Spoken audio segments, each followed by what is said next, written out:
그릭 요거트 계속 먹으려니 부담이라 만들어 먹을까 고민하신 적 있으신가요? 귀찮지만 반값이라는데 만들어 볼까 하다가도 잘못 만들면 전부 버린다고 하니 걱정도 되고, 오늘은 그릭 요거트 직접 만들면 정말 싸고 맛있을지, 비용은 얼마나 절약할 수 있을지 리얼 후기까지 알려드립니다. 그릭 요거트, 마트에서 사 먹으면 맛있고 간편하죠. 하지만 가격이 꽤 만만치 않습니다. 100g에 1,000원에서 많게는 3,000원 넘게 하니까요. 하루 100g만 먹어도 한 달이면 비용이 꽤 올라갑니다. 그런데 집에서 직접 만들면 반값 이하로도 가능하다고 하니 솔깃하지 않으신가요? 우유 한 통으로 몇 배 분량을 만들 수 있다고들 하니까요.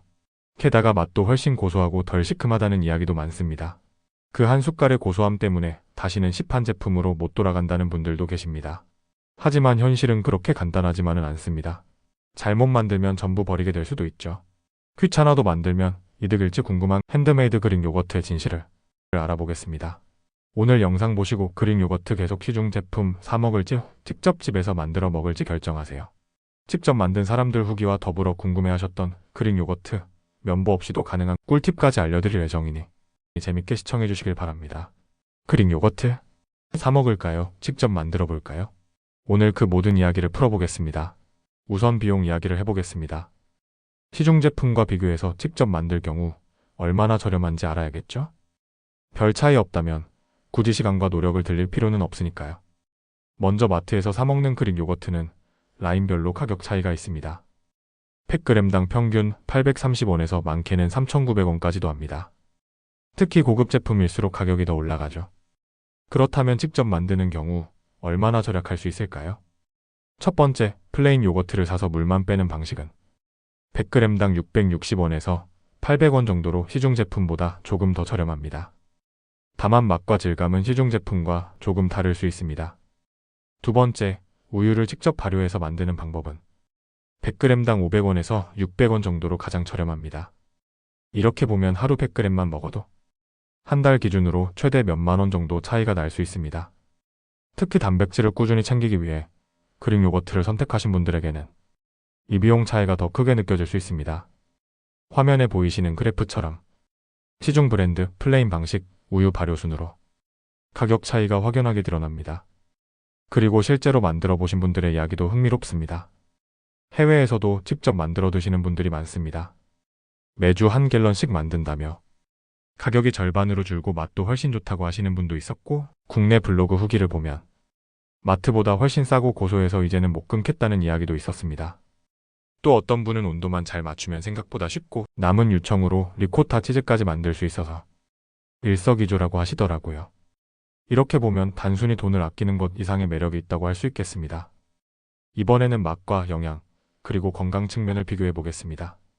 첫 번째, 시중 제품은 맛이 꾸덕하고 진한 게 가장 큰 장점입니다.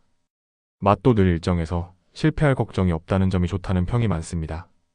두 번째, 플레인 요거트를 물 빼서 만드는 방식은 시판 제품의 맛을 그대로 농축한 느낌이라는 분들이 많습니다. 꾸덕하긴 하지만 고급 제품만큼 크리미하진 않고 산미가 약간 남는다는 이야기가 많습니다. 세 번째, 우유 발효 방식은 덜 시큼하면서도 훨씬 고소하고 깊은 맛이 난다고들 합니다. 또 단백질 함량도 높아지고 첨가물 없이 건강하게 즐길 수 있다는 점도 큰 장점입니다. 많은 분들이 말하길 집에서 발효하면 맛은 진짜 끝판왕이라고 하시더라고요. 이번에는 시간과 수고에 대한 이야기를 해보겠습니다. 첫 번째, 플레인 요거트를 물 빼는 방식은 손질은 5분이면 충분하지만 물을 빼기 위해 4시간에서 12시간 정도 기다려야 합니다. 그동안 냉장고 공간을 차지한다는 점이 조금 번거롭다는 분들도 계십니다. 그래도 실패할 가능성은 거의 없어서 처음 시도하시는 분들에게 부담이 적습니다.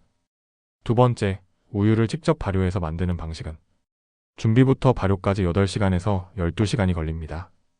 발효 온도를 일정하게 유지하는 것이 무엇보다 중요하기 때문에 온도계가 없으면 다소 어렵다고 하시는 분들도 많습니다. 온도가 너무 높거나 낮으면 묽어지거나 분리돼 실패할 가능성도 생깁니다. 그럼에도 불구하고 많은 분들이 이야기하십니다. 귀찮긴 하지만 성공했을 때 느껴지는 뿌듯함은 말로 다 표현할 수 없다고요. 특히 집에서 만든 그릭 요거트 맛을 보고 나면 마트 제품으로는 도저히 돌아갈 수 없다는 분들도 계십니다. 그리고 실패하지 않기 위한 꿀팁도 있습니다. 첫 번째, 발효 온도를 40도에서 45도 정도로 유지하는 게 가장 중요합니다. 이 범위를 벗어나면 요거트가 묽어지거나 분리돼서 맛과 질감이 달라질 수 있습니다. 온도계가 없다면 손등에 우유를 떨어뜨려 살짝 따뜻하다 느껴질 정도가 기준이 됩니다. 두 번째, 반드시 무가당 요거트를 스타터로 사용하시는 게 좋습니다. 설탕이 들어있으면 발효가 잘 안 되거나 맛이 달아질 수 있기 때문입니다. 세 번째, 발효가 끝난 뒤에는 요거트를 흔들거나 저어서는 안 됩니다. 젤리처럼 단단히 굳어 있어야 성공한 것이고 그 상태로 유청만 천천히 빼내야 꾸덕한 질감이 유지됩니다. 혹시 실패하더라도 완전히 버릴 필요는 없습니다. 다시 스타터를 조금 넣고 재발효하면 어느 정도 복구할 수 있다고 하니까 너무 겁내지 않으셔도 좋겠습니다. 그리고 많은 분들이 면보 없이 종이 타월이나 커피 필터 혹은 요거트 스트레이너를 쓰고 계시더라고요. 깔끔하고 세척도 훨씬 쉽다고 하십니다.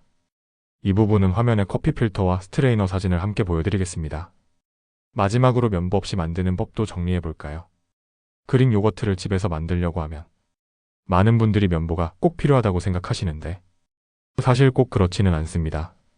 커피 필터를 드리퍼나 체망 위에 갈고 요거트를 부어두면 유청이 천천히 빠져나가고 깔끔하게 꾸덕한 요거트가 남습니다. 종이 타월도 좋은 대안입니다. 체망에 두세 겹으로 깔고 요거트를 붓기만 해도 비슷한 효과를 볼 수 있고 사용 후 버리기도 편리하다고들 하십니다. 스테인리스 체망만으로도 어느 정도 유청을 뺄 수 있지만 커피 필터보다는 농도가 덜 꾸덕할 수 있다는 점은 참고하시면 좋겠습니다. 그리고 요즘은 요거트 스트레이너라는 전용 도구도 많이 나오고 있습니다. 세척도 쉽고 재사용이 가능해서 꾸준히 만들어 드시는 분들에게 특히 유용하다고 하시네요. 면보가 없다고 포기할 필요는 없습니다. 많은 분들이 커피 필터만 있어도 그릭 요거트 만들기는 충분히 가능하다고 말씀하시더라고요. 그리고 이런 후기도 있었습니다. 유청으로 리코타까지 만들어 먹는 분들도 계시고 닭가슴살 냄새를 잡는데도 유용하다는 이야기가 있었습니다. 또 매일 먹다 보니 결국 집에서 만드는 게 훨씬 돈이 아낀다고 이야기하시는 분들도 계셨습니다. 처음에는 귀찮았는데 이제는 루틴이 됐다는 이야기 역시 많이 들립니다. 사 먹는 게 편하고 안정적이라는 건 부정할 수 없습니다. 하지만 직접 만들어 보면 이야기가 달라집니다. 첫 번째, 비용이 절반 이하로 줄고 두 번째, 맛이 훨씬 고소하고 덜 시큼하며 세 번째, 첨가물 걱정 없이 건강하게 즐길 수 있습니다. 귀찮고 시간이 조금 걸리긴 하지만 많은 분들이 결국 워스잇, 그러니까 그만한 가치가 있다고 말씀하시더라고요. 그 한 숟갈의 고소함 때문에 수고스러움이 다 잊힌다는 분들도 계십니다. 여러분은 어떻게 생각하시나요? 사 먹으시겠나요? 아니면 직접 만들어 보고 싶으신가요? 댓글로 알려주시고 구독과 좋아요도 부탁드립니다. 다음 영상에서는 집에서 더욱 꾸덕하고 부드럽게 만드는 그릭 요거트의 구체적인 레시피도 준비해 보겠습니다.